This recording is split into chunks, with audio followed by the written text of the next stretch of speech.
A human year is not the same as a dog year. You might have thought that dogs age 7 times faster than we do, but it's not that simple. A dog that's been around for 1 year is, in fact, already 31. It will most likely even have its own little puppies running around. But here's where it gets tricky. 2 human years don't necessarily mean that your dog is 62 either. Your buddy will need to be around 4 in our years before it reaches old age.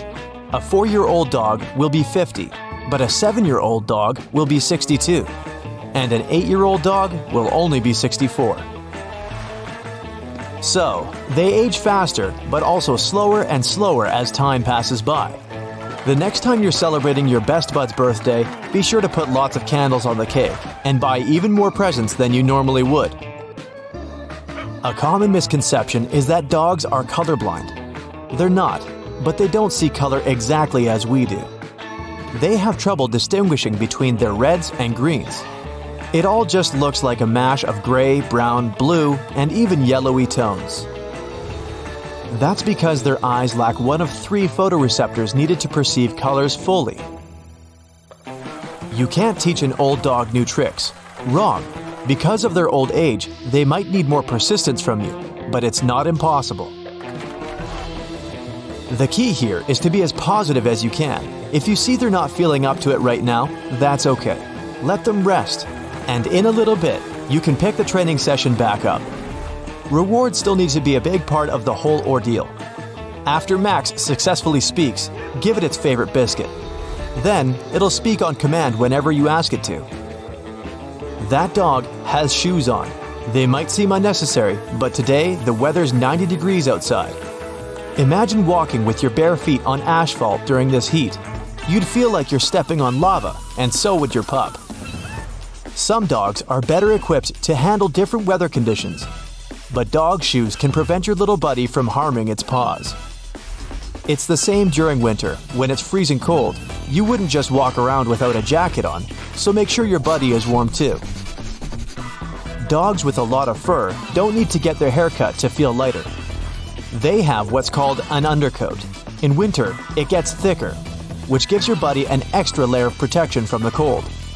Then, during springtime, your dog will shed some of its fur. It's that same undercoat that will keep your dog comfy during hotter days. When you shave a dog's fur, the new one coming in might get curly or entangled. It might just be better to leave it as is. You can also find different alternatives to keep them cool. Keep it in the shade when they're out, and always bring a bottle of cold water with you, so your buddy's always refreshed. At home, you can put damp towels for them to lie on. If you have a garden, you can also turn its sprinklers on and let Max run free.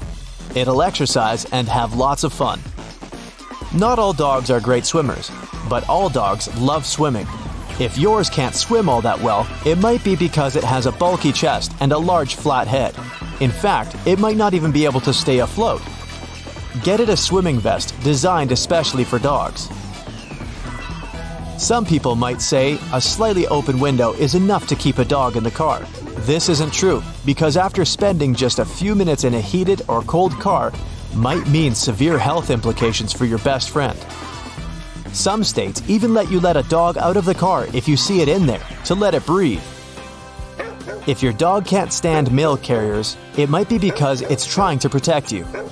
They bark because they're trying to alert you, their pack leader, that the vicious mail carrier is coming. You can fix this by introducing them to one another. This way, your dog will recognize them as a friend and not a villain. Unlike you, your dog isn't yawning because it's sleepy. Yawning is a way for them to show anxiety. If it doesn't like cats and there's one around, it could yawn. Or maybe there's a new person in the house and Max isn't feeling comfortable in their presence. Or you take your dog to a play date, but they're not getting along. Max keeps yawning because he's getting upset. Yawning is also a way to show you it's running out of patience.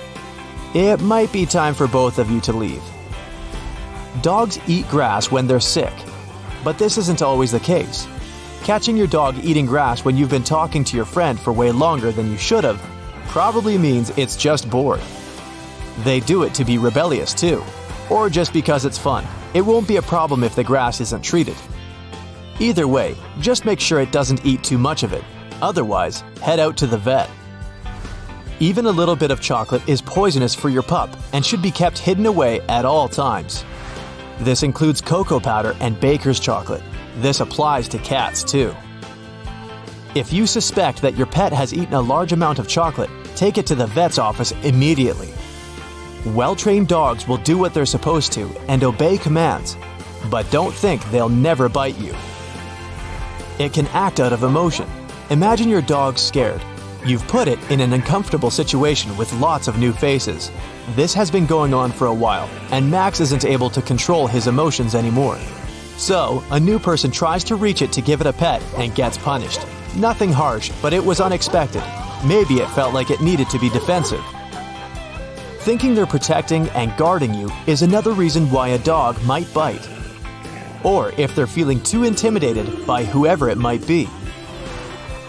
You've got two dogs and you're about to enter your house. One of them is waiting for you in its bed. It doesn't make a big whoop about it rather than wagging its tail. The other one comes running to the door. It whimpers, jumps, and wags its whole body while running in circles around you. This doesn't mean it loves you more. It just means it's not properly trained yet. Tail wagging doesn't always mean your dog is excited. You can observe a dog's tail to understand what it's feeling. If it holds its tail high but isn't moving it, it's alert but also trying to assert its leadership. Still held high, the tail is moving now. It means the feeling's changed a bit. It's alert but happy. It's still trying to show it's the boss here. But at least it's feeling excited now. When its tail is between the legs, your dog's feeling afraid. Or, if there's an alpha dog around, it might mean your buddy admits its leadership. A tail that's held straight out means the dog is taking in new information, feeling the room. It's not reacting though, it'll stay neutral while doing this. If a dog's tail is wagging fast, it means excitement. The faster they wag their tail, the more excited they are. A slow wag conveys insecurity.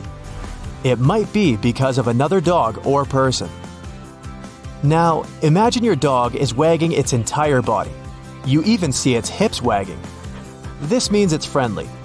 It might happen when you're in the elevator, and it spots its best friend from the apartment complex. The worst wag of them all is an extremely fast vertical wagging tail. When doing this, your dog can be mean to others. It might be feeling territorial over you. It's best to remove yourself from the situation. If your dog's tail is wagging to the right, it means it's more relaxed. And a left wagging tail means stress.